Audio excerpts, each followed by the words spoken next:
Happy Easter, everyone. Yesterday, we began the Easter season, which will go 50 days. Think about that. Lent was only 40 days. Easter is 50 days. 50 days of hope-filled rejoicing that concludes on the Feast of Pentecost. The stories that about that come after the death and the burial of Jesus, after his rising. The resurrection accounts, especially in Luke's Gospel and John's Gospel, are some of my favorite stories.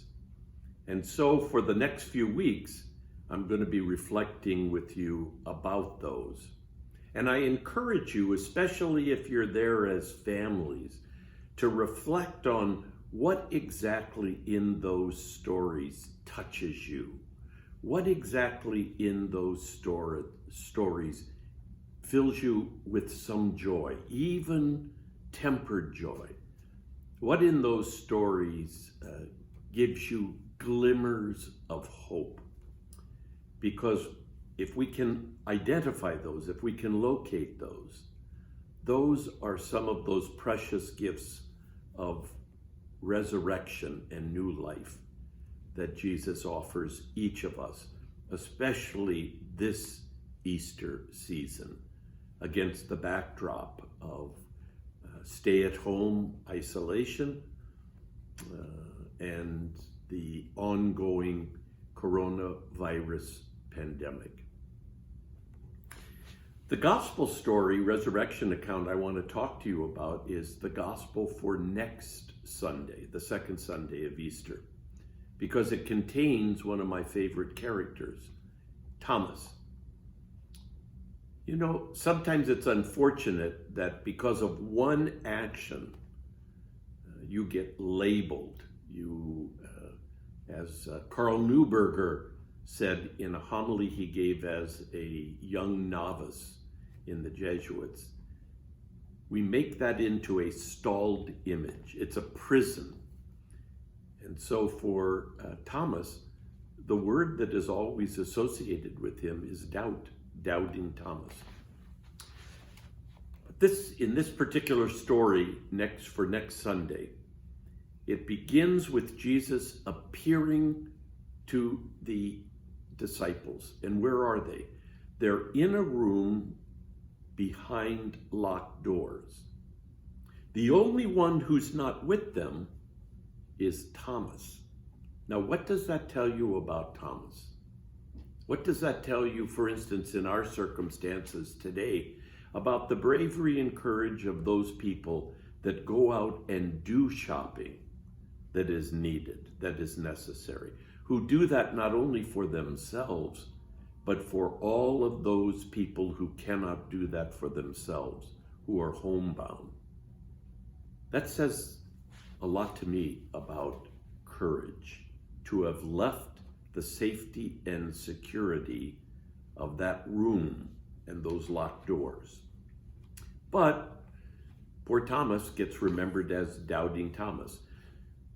When Jesus appears to the disciples, his message to them is peace. They don't quite understand what has happened, but Jesus' message is, peace be with you.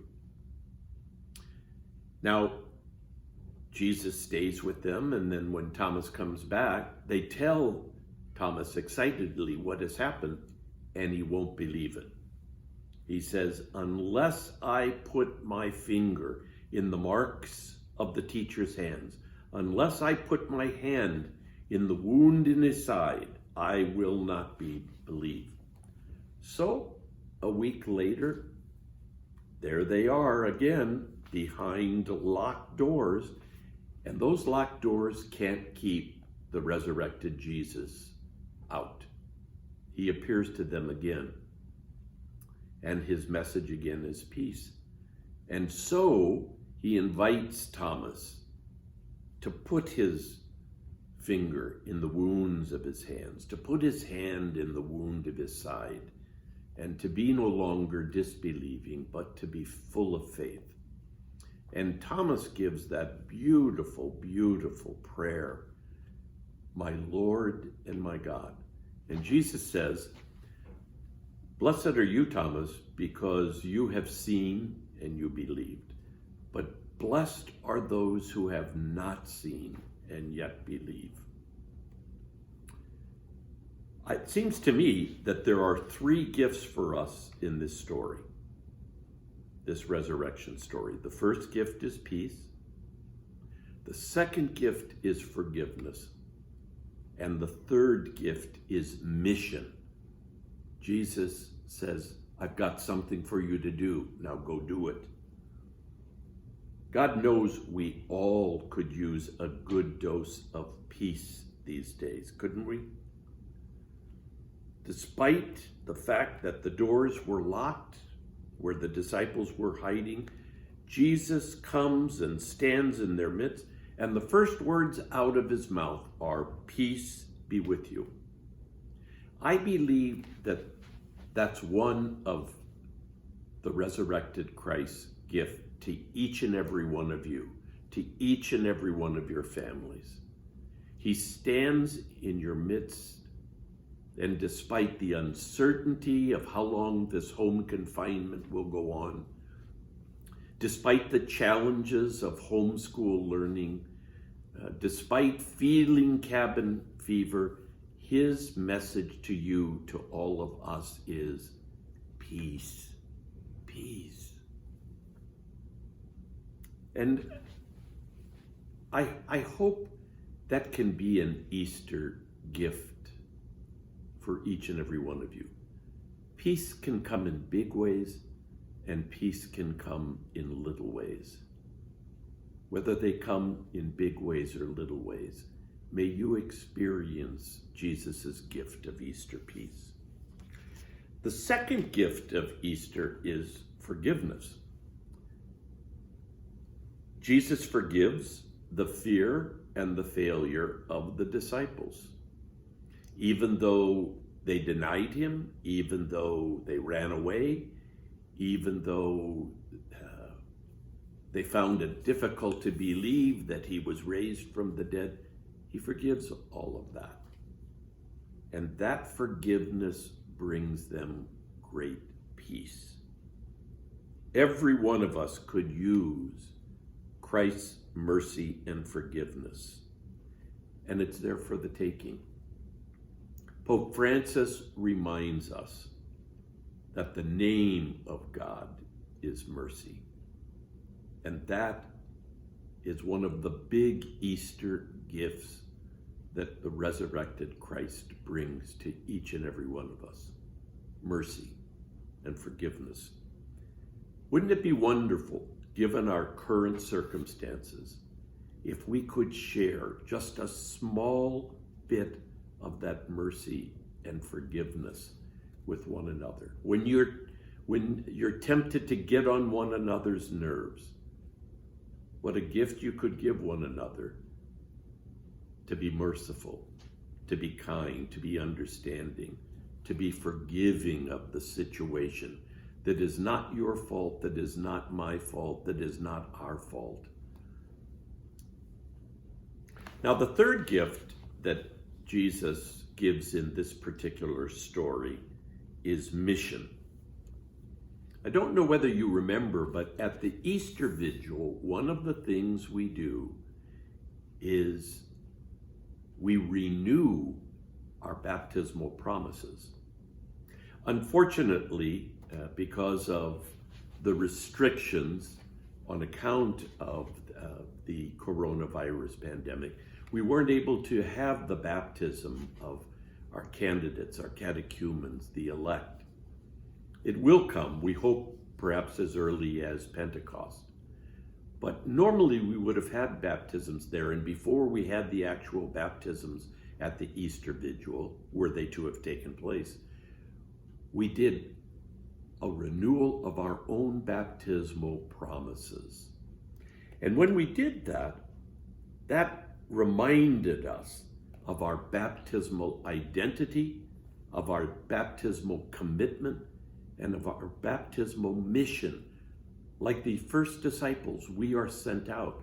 Like those disciples huddled in that room, they are sent out to share the good news, to share these gifts of peace and of forgiveness and of mission.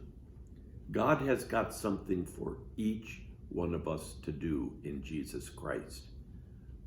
And that is the third gift of this particular story. This is a mission our families, our faith communities, our church, and our world need now more than ever. And it's there for the taking. So I'd like to finish with a brief reflection by Kitty O'Mara. I came across this and I liked it very much, so I thought I would share it. Here's what Kitty O'Mara says, because I think it's full of peace and forgiveness and mission. And the people stayed home. Does that sound like you? It sure sounds like me.